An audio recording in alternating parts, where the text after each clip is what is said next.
this famous Paris pastime of people watching. You get to participate. You get to do that and have lots of fun.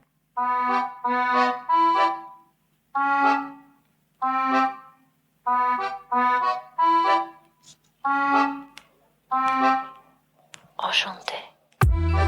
Hello, lovelies. Bonjour, I'm Angela. This is the Paris with Angela podcast. I have been online for the last 20 years as Parisian farm girl. So if you'd like to follow me there and check out my French-inspired lifestyle YouTube channel and blog, you can do that 2 to 4 times a year. I take followers from Parisian farm girl, whether they're following from Instagram or YouTube or the blog, and I take them to Paris for a culinary and flea market focused experience. If you would like to come on one of my trips, here's a little coffee mug I'm going to send you when you reserve your spot for April 2025. We have 8 spots left for next spring. I can't believe that it's so far away, but only 8 spots left. I would love to have you join me. And if you need help customizing your own trip to Paris, don't hesitate to reach out. All the links you need will be in the show notes of this episode. This episode is sponsored by Dry Farm Wines. I want to introduce you to beautiful French biodynamic and organic wines. These are the wines that I drink. These are the wines that I stock my wine cabinet with. They're getting more and more popular around Paris, and you can have them shipped right to your home. Grown from family farmers all across France and beyond. You can visit dryfarmwines.com/Paris with Angela to check out how to get a free bottle with your first order. And of course, whether you're traveling with me, by yourself, or someone else, you need travel insurance. And you can find excellent rates and packages at travelinsure.com/Paris with Angela.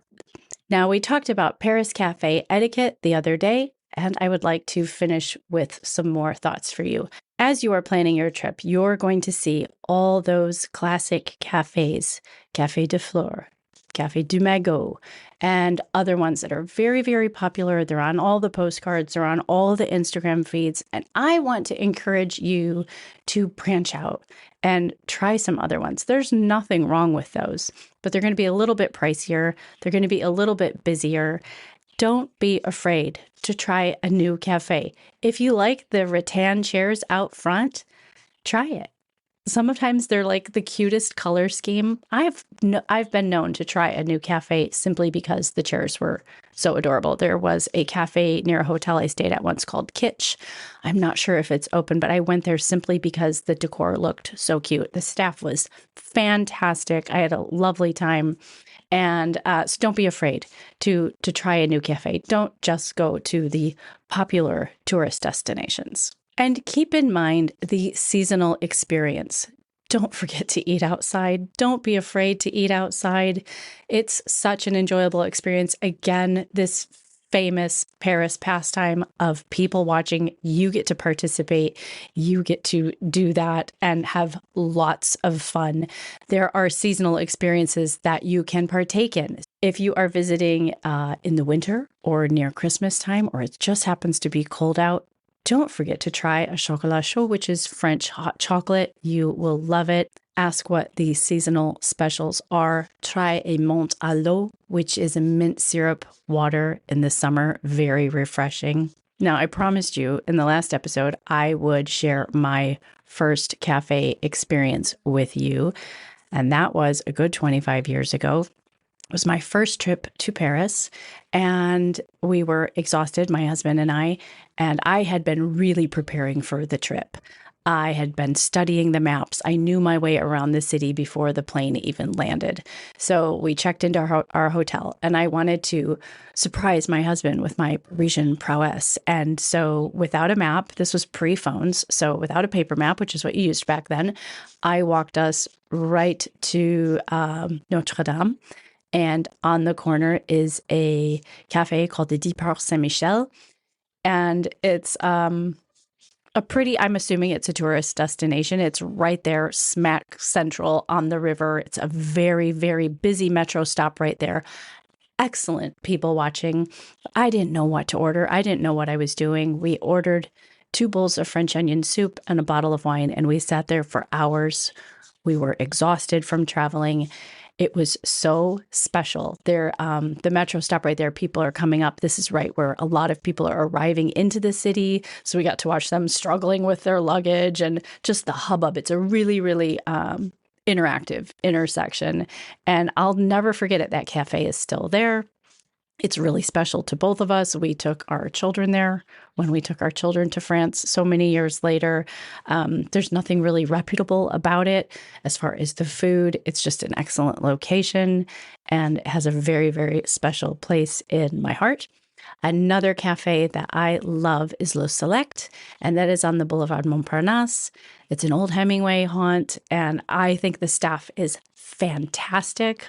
I love going there. There's a resident cat, and it ticks all the boxes as far as mosaic tile, rattan chairs, fun staff, great menu, pretty standard menu. Excellent people watching, again, on the Boulevard Montparnasse. I do suggest Le Select, but there are hundreds of other ones for you to check out. Don't be afraid.